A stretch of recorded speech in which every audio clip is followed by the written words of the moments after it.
নমস্কার বন্ধুরা, কেমন আছেন সকলে? আজকে আমি আপনাদের জন্য খেজুর গুড়ের রসগোল্লার রেসিপি নিয়ে এসেছি। এই রকম নরম স্পঞ্জি রসগোল্লা আপনারাও বাড়িতে বানাতে পারবেন। তার জন্য প্রথম থেকে শেষ পর্যন্ত আপনাদের রেসিপিটা দেখে নিতে হবে।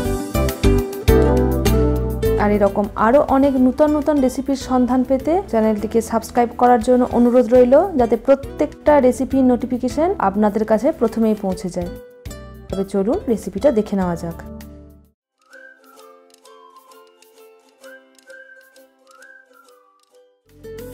এই রেসিপির জন্য আমি 2 লিটার কাঁচা দুধ নিয়েছি। রেসিপির জন্য ফুল ফ্যাট মিল্ক ব্যবহার করবেন, কোনো রকম টোন্ট মিল্কের ব্যবহার করবেন না। দুধটা গ্যাসে বসানোর পরেই ক্রমাগত নাড়তে থাকবেন, যাতে তলাতে লেগে না যায়। দুধ ভালো করে ফুটে গেলে দুধটাকে গ্যাস থেকে নামিয়ে দিন।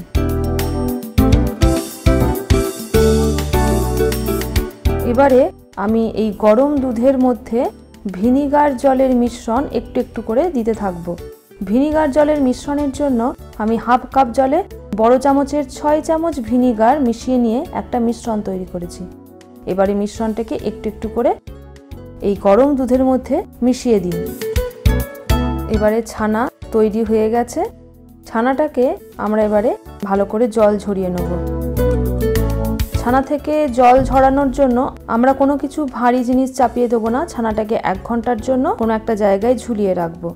রসগোল্লার জন্য আমরা যে ছানা তৈরি করব সেটা যেন খুব শক্ত না হয়। ছানার মধ্যে যেন সামান্য ময়েশ্চার থাকে। পনিরের ছানার থেকে এটা সম্পূর্ণ আলাদা।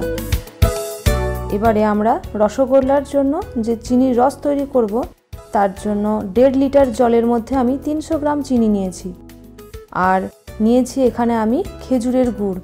খেজুরের গুড় আমি নিয়েছি 400 গ্রাম।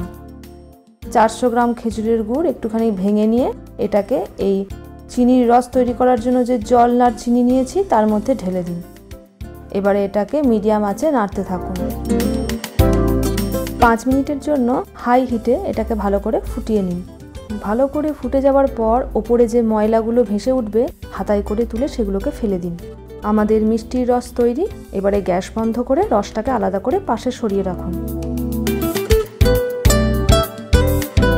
এবারে আমরা রসগোল্লার ডোটা প্রস্তুত করে নেব। আমি 340 গ্রাম মতন ছানা পেয়েছি 2 লিটার দুধ থেকে। দেখতেই পাচ্ছেন ছানাটা কতটা সফট হয়েছে। খুব বেশি হার্ড ছানা নয়, এর মধ্যে একটু ময়েশ্চারও আছে। আমি এবারে এই ছানার মধ্যে ছোট চামচের 1 চামচ গুঁড়ো সুজি আর ছোট চামচের 1 চামচ ময়দা যোগ করব। এবার এটাকে হাতে করে ভালো করে মাখিয়ে নেব।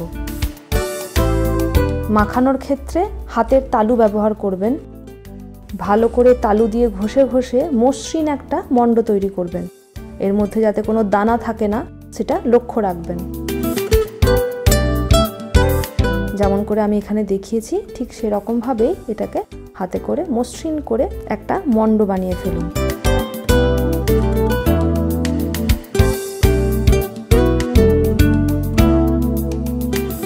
এবারে ছোট্ট ছোট্ট এই মণ্ড থেকে তৈরি করে নিন। বলগুলো অবশ্যই মসৃণ করে গোল করবেন। রসগোল্লার মণ্ড তৈরির ক্ষেত্রে অনেকক্ষণ ধরে মাখাবেন না, এক্ষেত্রে ভেতরের ময়েশ্চারটা চলে যেতে পারে, ড্রাই হয়ে যেতে পারে রসগোল্লা, সেক্ষেত্রে রসগোল্লা স্পঞ্জি হয় না। এবারে সমস্ত রসগোল্লাগুলোকে একবারেই গরম রসে ফেলে দিন। 25 থেকে 30 মিনিটের জন্য এগুলোকে ফোটান। হাতা দিয়ে রসগোল্লাগুলোকে নাড়াচাড়া করবেন না, এরকম করে রসগুলো ওপরে ছড়িয়ে ছড়িয়ে দিন। 25 থেকে 30 মিনিট ভালো করে ফুটিয়ে নেওয়ার পর দেখবেন রসগোল্লাগুলো অনেকটা বড় হয়ে এসেছে। এবার এটাকে গ্যাস বন্ধ করে দিন এবং 30 মিনিটের জন্য ঢাকা দিয়ে রেখে দিন। 30 মিনিট পর রসগোল্লা প্রস্তুত। গুড়ের রসগোল্লা দেখুন কতটা নরম হয়েছে।